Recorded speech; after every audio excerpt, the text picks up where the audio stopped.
Continuing coverage tonight, the remaining residents at the Colonial Village apartments will be forced to move out. This comes 3 weeks after more than 800 adults and kids were found living in substandard conditions at the East Columbus apartment complex.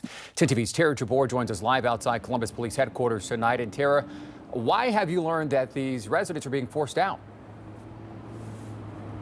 Well, the Capstone Real Estate Services say that the residents have to move out because they have to make major renovations to the building. Now, residents were just given this notice on Monday and they have to be out by December 31st.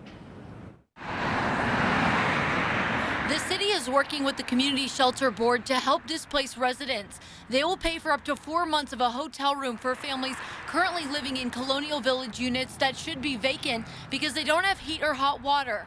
Hannah Jones with the Department of Development says she's disappointed with property owners and managers. Ultimately, they were the responsible party, and we would have hoped that they would have shown a little bit more humanity around this.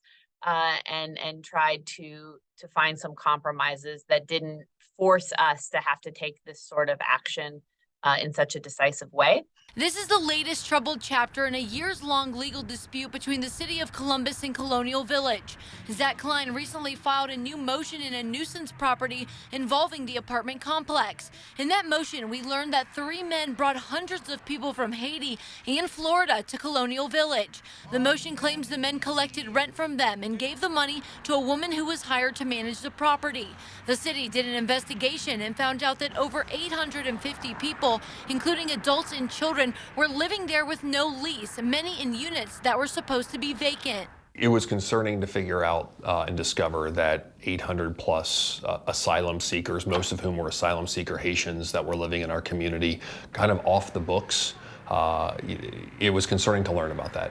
And I immediately asked the Division of Police to start an investigation. How are they living in substandard conditions in units that under court order were required to be boarded up? So there was a reason why it was done off the books, because no one was allowed to live in those units. So someone was taking cash from these vulnerable individuals, running what I believe and what it seems to be some sort of illegal scheme.